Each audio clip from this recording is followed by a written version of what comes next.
Welcome to Hong Kong. For years, Hong Kong has been the hub of Asia, and it's been an international gathering point for business and cultures from all over the world. It's one of those places where you can shoot epic photography and then go out for amazing meals, some things that you can't find anywhere else. There's so much diversity in this city to be found just walking around in the streets. You can find awesome little markets, you can go to old ethnic neighborhoods, or you can see some of the most beautiful high-rises in the world. There's so much to discover and explore. From a photography standpoint, this is one of the most spectacular cities for cityscapes. While Singapore is a great city, Hong Kong offers way more vantage points and opportunities for this type of photography.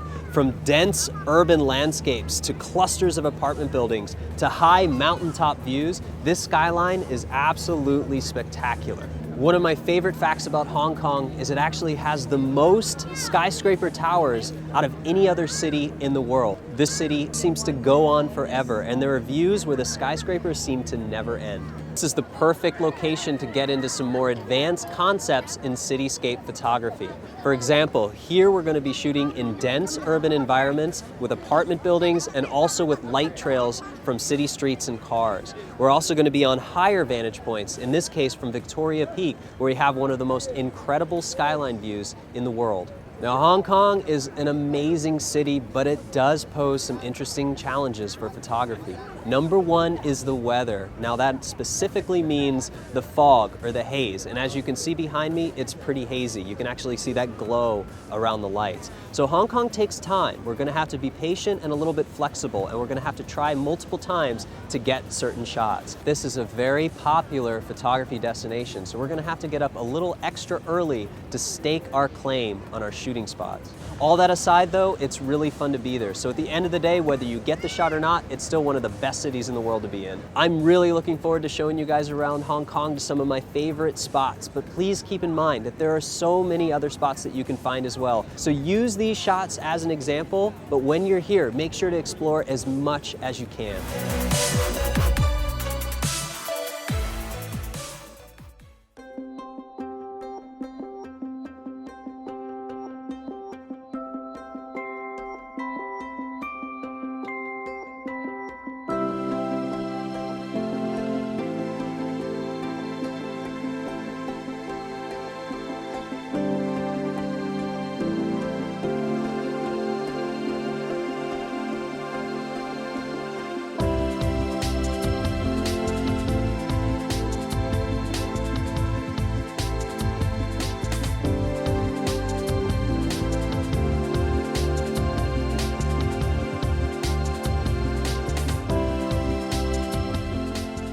I'm here right now in a really cool section of Hong Kong called Quarry Bay. You may recognize this place from the recent Transformers movie where a Decepticon was actually chasing Mark Wahlberg. Now, this spot has become recently famous for photography because when you stand in one of these atriums and look straight up, you see so many different apartment buildings and they're all painted in various colors. And you look up, people are hanging their laundry out the windows, there's clotheslines, there's all this character and texture. And when you point that camera up, you get to see it all up close and personal.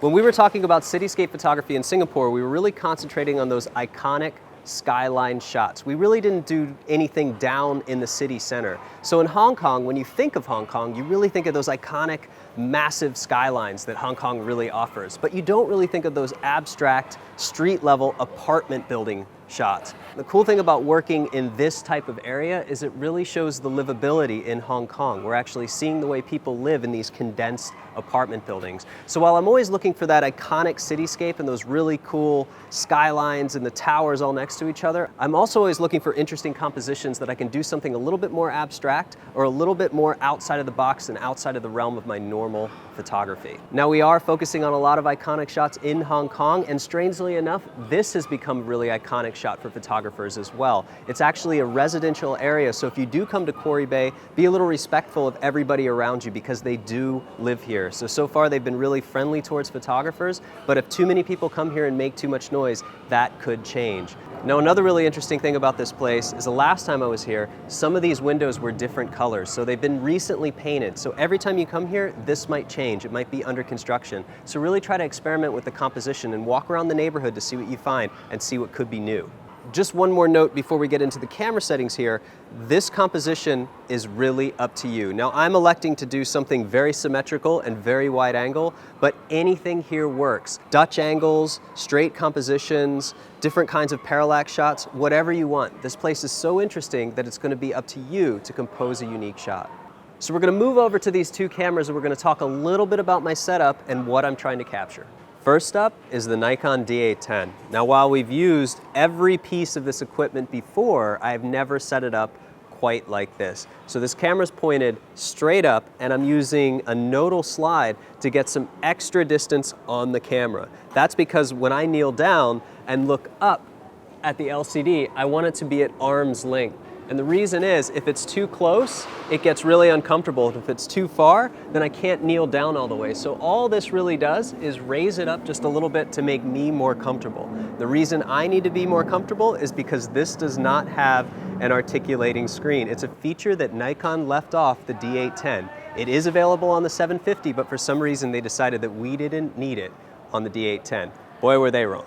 Aside from the tools here to set up the camera is using the Nikon 14-24 f2.8 lens. And the reason I'm using that is I'm going to use all of the 14mm to capture the entire span of this atrium looking straight up. So I'm able to get this far side over here and the other tower on the other side over there using this 14mm. For this shot in particular, I decided to focus on as close to symmetry as possible. So it took me about 20 minutes to kneel down here and fiddle with the camera to get it exactly right at the wide angle.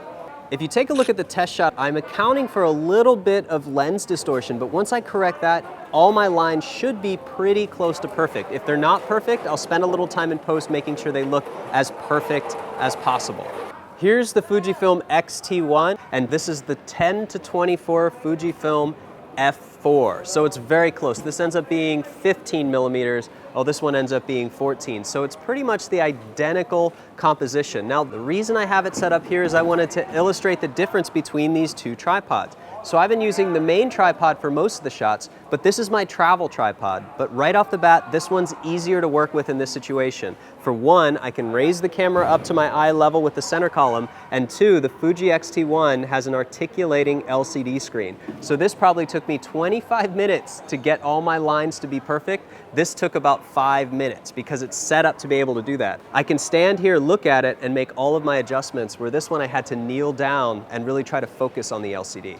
So generally, a center column is going to make a tripod much less stable. But now that we're working with mirrorless cameras have less vibration when you click the shutter, so you can get away with having a center column fully extended in a lot of situations that you wouldn't be able to with a DSLR camera. I generally, on larger tripods, do not like to have a center column because it adds more travel weight. Instead, if you wanted a tripod to be taller, you can get one that has longer legs that you can extend to its full height at a higher top out point. Right now, this one extends with the camera body and everything attached right about to my eye level. So instead of adding a center column, I just traded in for a different tripod if I wanted to go a little bit taller, maybe instead of a 3-section, a 4-section, and then I can adjust the height accordingly without having to use a center column. One more thing about the TVC33, it has a leveling base attached to it. Now I use this for leveling for panoramic photography, but in this case, it allowed me to make tiny, tiny adjustments to my composition. So it proved really useful when shooting straight up with a composition like this as well. So the first thing you'll notice about this shot is the light is all wrong. It's not quite dark yet, so we still have a really bright sky, and there's not a lot of definition and lighting in the foreground. Now remember, this whole thing that we're doing in this tutorial is talking about finding that perfect balance of natural and artificial light. So first off, when we look at this, you can tell that there's not a whole lot of light in the foreground. We can't really tell the light's coming from the windows yet, and there's still a lot of light in the sky. So what we're going to do is we're going to wait for the blue hour to see if everything improves, and we're going to hope that we can get that right balance of strong artificial light illuminating a lot of the shadows in this atrium. Last time I was here, I did something completely different to this composition. I actually positioned myself really close to the far wall over there because there were a lot of lights on. So to be honest, I'm really not sure if it's going to work. Now, why am I not sure if it's going to work? The main thing I'm not sure of is how many people are home tonight. How many of these lights are going to turn on? Am I going to be left with a lot of light in here, or am I going to be left with no light at all? That's something I'm going to have to find out once the light starts changing. So we're getting close to the blue hour again, so I'm going to bracket through this like I always do and wait for the perfect time and the right light. So funny story, as we were filming the last segment in Quarry Bay, just as everything started to look really good, building management came over and started telling us to stop filming. Basically, they were speaking in Cantonese, so we couldn't really understand them, but they were on the phone calling somebody to speak English to us, so we kind of knew we had to wrap things up quickly. So we did wrap things up quickly. The light was starting to look really good, and another gentleman came and in English told us that we couldn't film or shoot in that location, so I very politely asked if we could stay, stop videoing, but just shooting straight up, and they said it was fine as long as we weren't invading anybody's privacy. So I think just being there with cameras was one thing, but we were filming with two cameras. Lee was flying the drone around, and it had a crowd, so I think there were some complaints and violation of privacy, which is honestly completely to be expected. But in those situations, the best thing to do is just tell a version of the truth as politely as possible. So all I said is, I'm there trying to get this one simple photo. I really want it for my portfolio. We'll leave as soon as it's done. And they said that's fine. I actually showed them the back of my screen on the X-T1 and showed them that we were just shooting straight up and that it wasn't going to violate anybody's privacy because we actually couldn't see in any of the windows. The drone was actually completely packed up, so I don't even think they knew we had it anymore.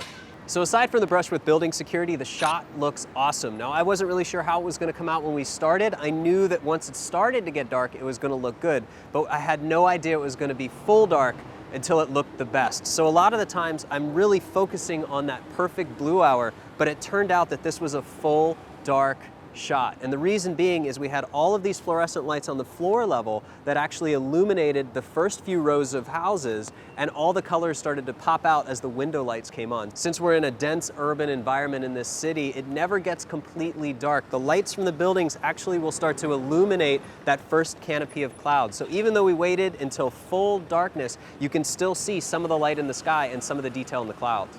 This shot already looks incredible straight out of camera, so I'm looking forward to taking it into Photoshop and bringing it to that next level.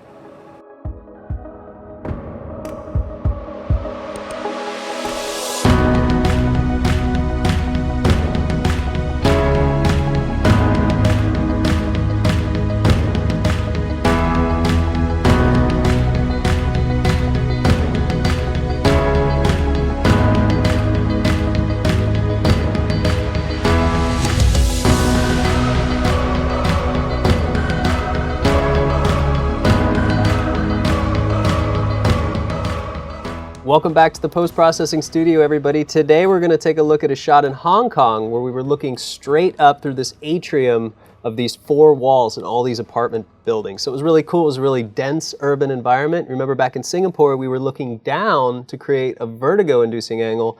This time we're doing the exact opposite and looking up. So Hong Kong is very famous for these tight grounds of apartment buildings, basically. There's so many different small apartments all crammed together, but they're all painted different colors. And for photographers, this is something that's very interesting. Something I noticed when we were shooting was that the typical blue hour shot, the lights weren't that intense, but as it got to full dark, the lights got really intense. And when I say lights, I mean all the lights inside the apartment buildings and the lights in the bottom of the atrium kind of making this glowy effect. So I pulled a couple files for us to look at, and let's take a look at Capture One and take it to the next level.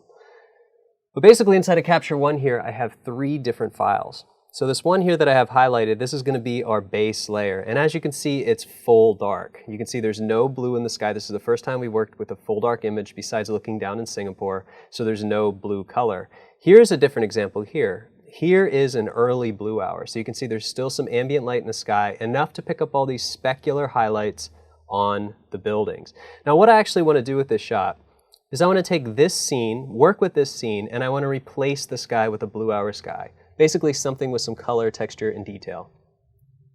So the sky that I chose is something from back in Singapore. It was what I'd call a B-roll shot. This was something that never made the final edit. It was just one of the nights that I was shooting, trying to get something more interesting. And you can see that the sky, while not terribly interesting, has some texture and detail. So we're going to use all three of these layers inside of Photoshop. So the reason that I have this one and this one is in order to replace the sky, I'm going to have to create an alpha channel for just the sky. And you can see that this building is picking up a little bit of that sort of yellow, low glow haze. So it's going to be hard to refine this edge and create a mask. But if you look at the Blue Hour version, you can see that everything's chiseled out. So this should be a really easy way to generate a mask.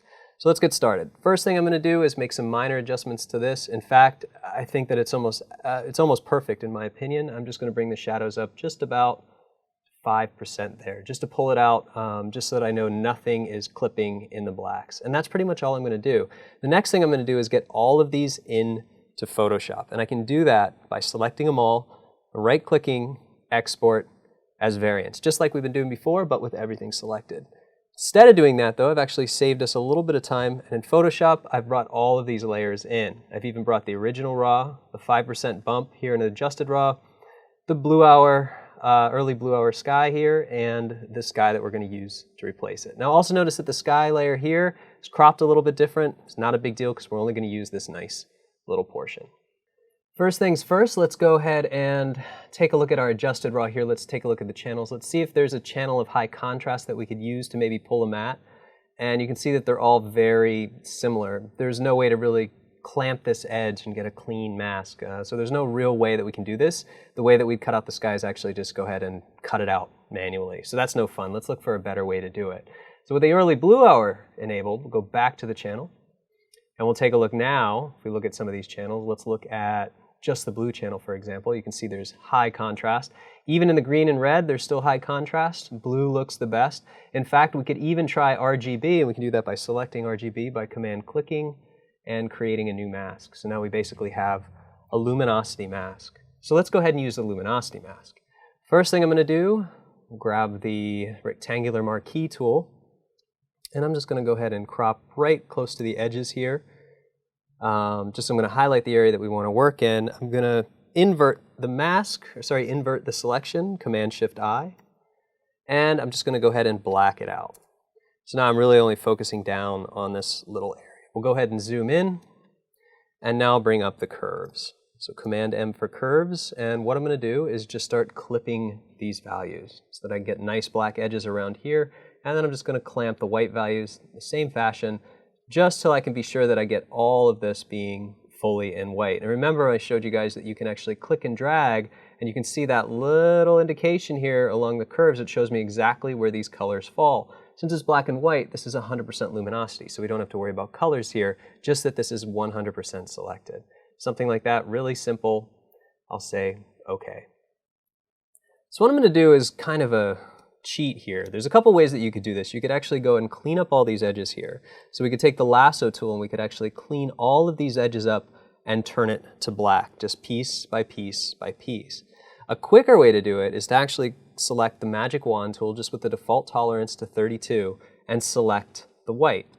And that's just going to go ahead and find all these edges again. We'll make sure that everything's selected here. And what we're going to do is just kind of zoom in, go back to the wand tool, which is W on the keyboard here, and we're just going to see and make sure that it's got everything. And if it's missing anything, we're just going to shift-click to add it. So we're going to add those grays back in. There's a little missing pieces here, anywhere that's going to stand out. And again, we can just go ahead and add these little things in. So this way is a little bit faster than doing it the other way. And the other way would be selecting around all the edges. In this case, I've just been able to do a global selection of the big area, and now I'm just going to go ahead and clean it up. So it's kind of the opposite way here. Any areas where you should see through the sky. I think that might be it. Maybe there's one more over here. Actually, it may seem insignificant, but we'll go ahead and select that as well. This looks good. Everything looks good all the way down to here. So we'll go ahead and zoom all the way out on this with the selection active. We'll turn the RGB channel back on, go to layers, create a folder, and apply this mask to the folder. Now what we're going to do is add the sky layer inside of this folder, and we'll go ahead and enable it. So there we go. Perfect, right? All done. No, just kidding. Let's go ahead and move this a little bit. And I'm going to zoom out a little bit. I'm going to do a transform, and I'm just going to see what I can get away with here with the sky. Something that looks pretty nice. That actually looks pretty good. So what I'm actually doing is just looking for a piece of the sky to use. And in that case, it doesn't matter if I conform the transformation tool or not. I just want to make sure that I don't use any of those buildings. So it's just nice and clean. And I'll go ahead and hit enter to apply that. If I zoom in, the mask looks pretty good. You can see that it's actually razor sharp and much easier to pull a mask from this layer than it was from the layer below. But let's talk about this scene a little bit right now. Now, if I take this sky off right now, we'll just go ahead and disable it. Notice all these colors here, or the lack of color. I'm actually picking up specular highlights. Specular highlights occur depending on the light that's hitting highly reflective objects. So in this case, this building is obviously a highly reflective object because it's reflecting that really brownish, brackish sky color. Look what happens when I turn the early blue hour on. You can see now those specular highlights, we're getting that nice soft blue. Same thing on the building.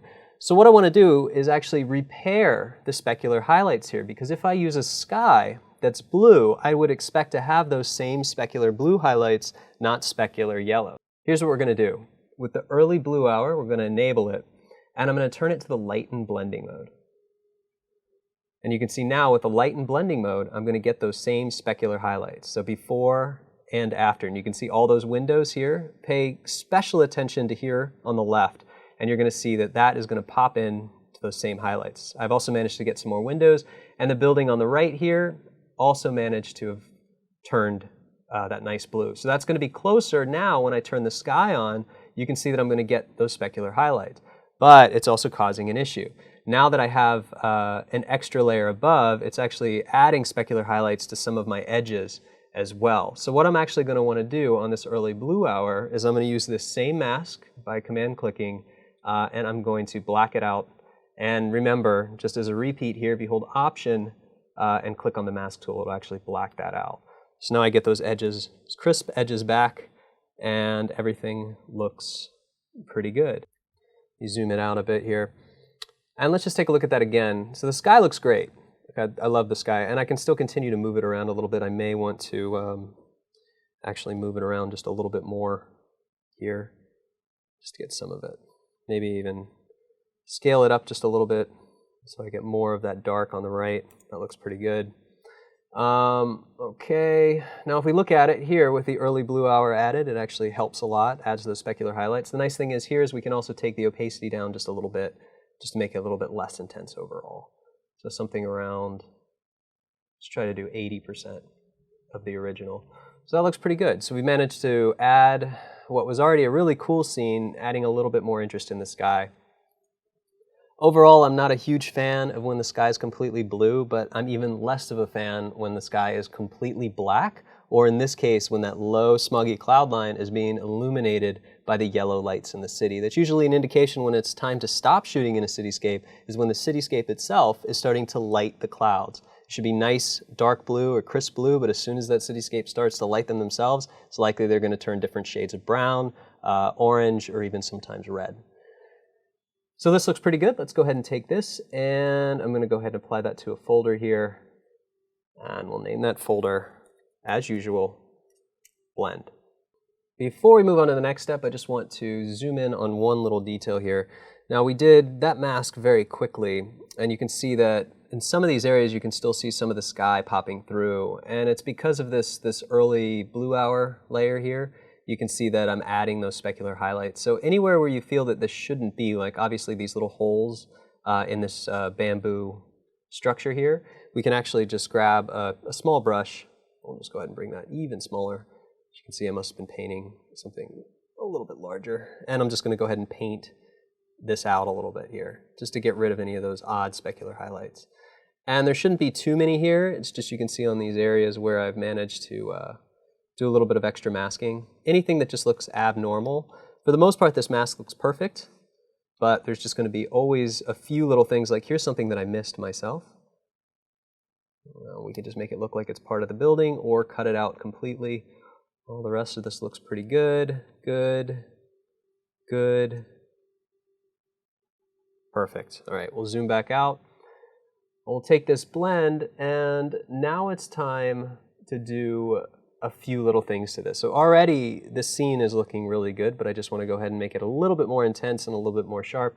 So I'm going to go ahead and do Shift-Option-Command-E, which is going to make a new layer of everything, and we're going to load Color Effects Pro. Now remember, I've been using a lot of Nik Collection, I've been using some OnWin software, and I even showed you guys some MacFun software, which is really cool. Don't feel like you need to do everything inside of any of those plugins. You can actually pick your favorites. Basically, all I'm doing is adding extra contrast and sharpness. So many of these applications can do it. Some do it better than others in certain situations, but for the most part, it's your personal preference. We'll go to Color Effects Pro.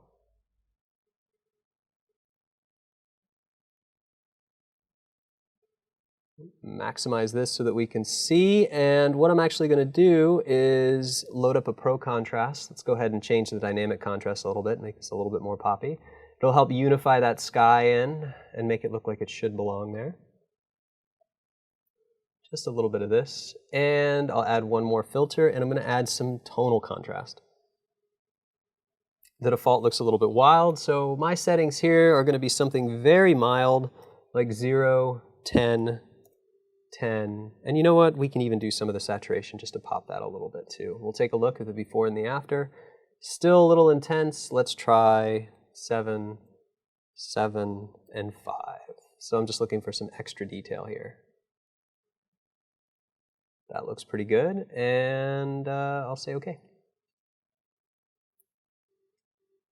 All right, so that looks pretty good. Let's do before and after comparison here. I feel like I may have gone a little bit too far, so I'm going to roll that opacity back just a little bit. And I'm actually going to duplicate this layer, and I'm going to merge this one down so I have less of an intense effect of Color Effects Pro. So we'll call this Color Effects Pro Contrasts. That looks good.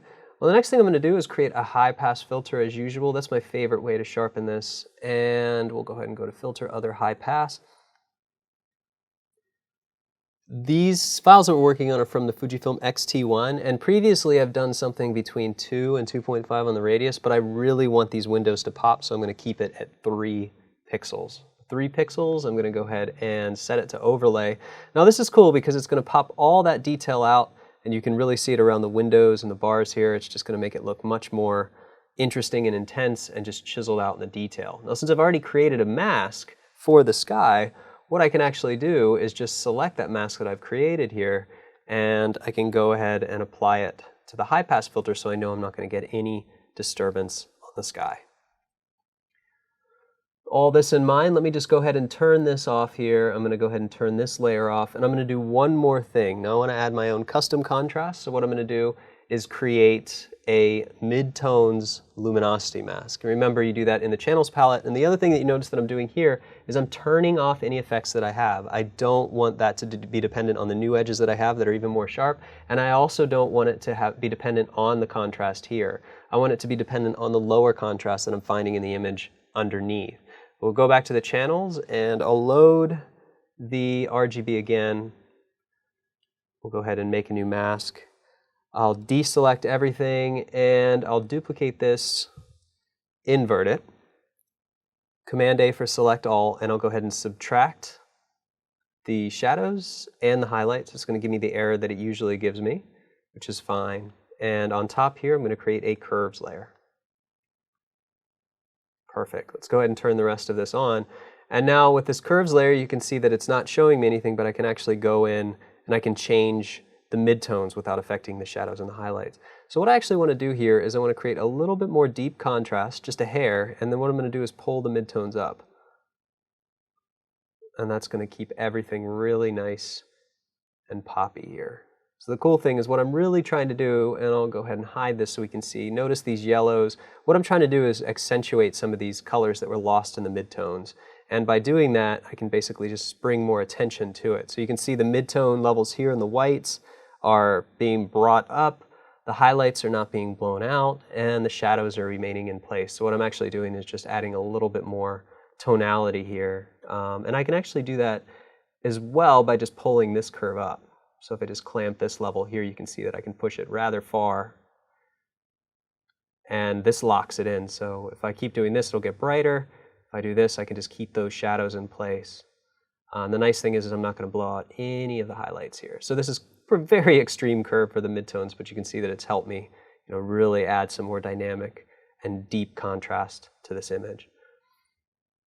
So let's take a look at what we've done so far. Again, the big thing for this image was the surgical part of it, I'd say, which was replacing the sky, and then after replacing the sky was replacing the specular highlights. Now keep in mind that the way that I did that, the way that I replaced the specular highlights, and we'll go back to this again, was just simply by adding a layer on lighten. So the cool thing about that is if this layer was soloed, let's go ahead and solo this layer here, and we'll go ahead and turn it back to normal with the opacity up here. You can see that the cool thing about this image is that it's so dark in certain areas that when you use the lighten blending mode, anything 50% gray and below will disappear. So anytime you're trying to get specular highlights back, your specular map should only be in the areas that you want the highlights. So basically anything above 50% or anything with more highlights that isn't black basically will show on top of the image. That's why we were able to get this effect here. And we'll go ahead and turn that back on here and turn this to lighten. That's why we were able to get this effect here. So it was a really nice way. And if you really zoom in on this, these kind of elements here, these are all windows. All of these windows are going to be reflecting whatever's in the sky. So if we were to have just replaced this sky without replacing the reflections of the windows, it would have looked off because you're going to see yellow reflected in the windows, and it should be blue because we've added blue to the sky. So this gave us the ability to add that sky in and then do all the additional color correction to get it to this. And you can see that we were able to fix the edges, we were able to resolve everything, and the original raw, you can see, was still a very interesting scene already, but we were able to take it from this to this. So now it's just much more beautiful and much more portfolio worthy overall. All right, guys, so that wraps it up for this lesson. Thankfully, no Decepticons attacked me like they did Mark Wahlberg in that most recent Transformers movie. This is an awesome place to shoot. Again, you guys watch the video. If you do go here to shoot yourselves, just be careful. Try not to stick out or they will tell you to leave. But if you do get a good shot, try to get it during the blue hour. I hope you guys end up with a better sky than we do. But if you don't end up with a good sky, now you know if you leave your camera in one place, you can still combine a night shot with a blue hour and replace the sky and have one seamless composite.